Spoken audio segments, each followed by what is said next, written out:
D'abord, merci d'avoir bien voulu accepter de parrainer cette cérémonie d'ouverture de l'année universitaire 2013-2014. Dans la vie d'un certain nombre de gens que j'ai pu croiser, de ci, de là, il y a toujours cette leçon qu'au fond de moi j'ai gardée. Je ne savais pas que c'était une leçon à ce moment-là, mais c'était juste le désir de l'audace.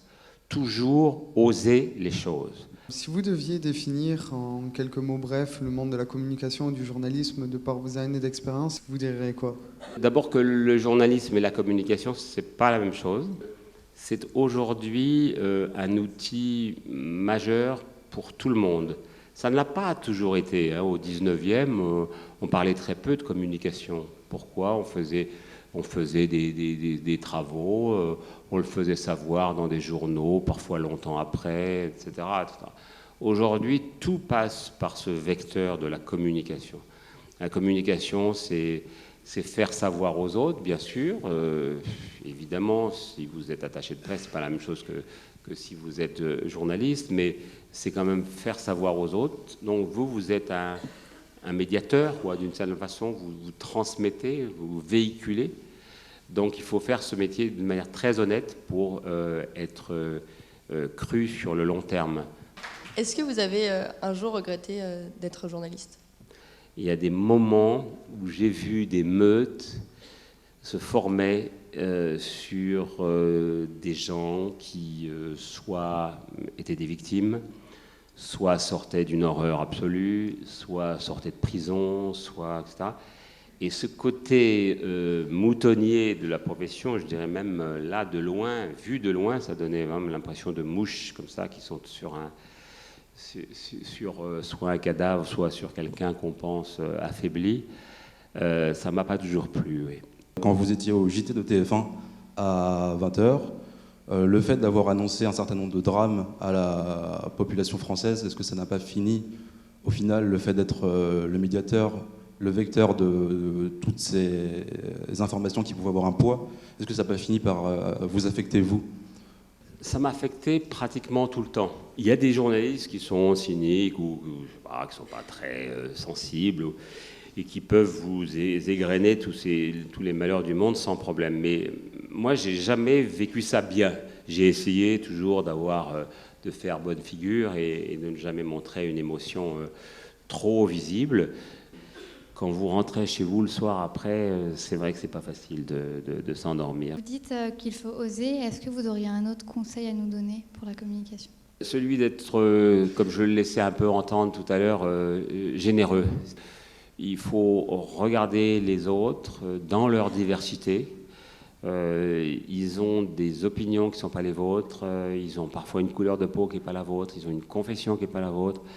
Ils ont des habitudes de vie qui ne sont pas les vôtres. Mais écoutez-les d'abord avant de les juger. C'est très important d'être tolérant, d'écouter, de regarder.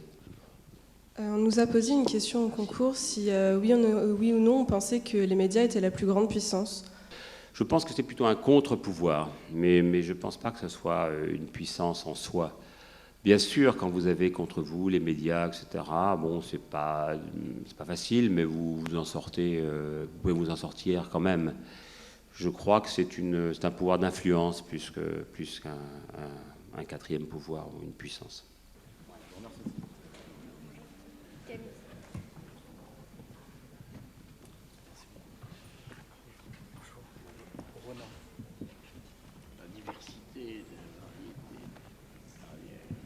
Et qu'est-ce que les FAP ?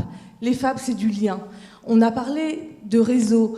Alors moi, qui ai l'exemple plutôt d'écoles de commerce qui fonctionnent très bien, qui sont très offensives, je ne connais pas d'équivalent à l'EFAP. Je voulais aussi vous faire votre premier cours. Savez-vous, le marché de la communication, ça engrange combien de milliards par an ? 31 milliards. Et ça emploie la communication 360 000 personnes. Donc il y aura bien 200 places pour vous. J'espère en tous les cas que vous allez passer 4 années à l'EFAP, 4 merveilleuses années, où vous allez bien évidemment apprendre plein de choses, vous allez vous amuser également. Le service des stages est l'une des forces de l'EFAP.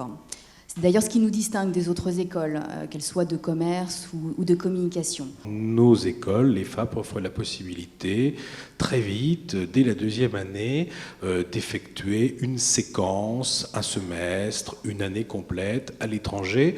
Moi, j'encourage toujours très fortement nos étudiants à le faire, pas seulement pour améliorer votre niveau de langue, même si c'est souvent le premier objectif qui est poursuivi, mais aussi parce que c'est une vraie expérience de vie, qu'on grandit, qu'on mûrit, qu'on s'éloigne un peu de sa famille. Bref, c'est l'occasion donc de faire de vraies découvertes.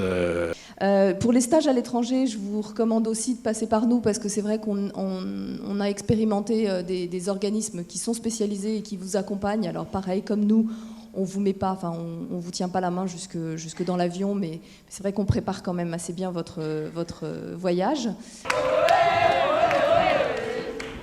Bienvenue à l'EFAP. Nous sommes le BDE, le bureau des étudiants, et nous sommes très heureux de vous accueillir dans cette nouvelle école pour votre nouvelle vie. Voilà, je vous souhaite donc une excellente rentrée, une vie heureuse à l'EFAP.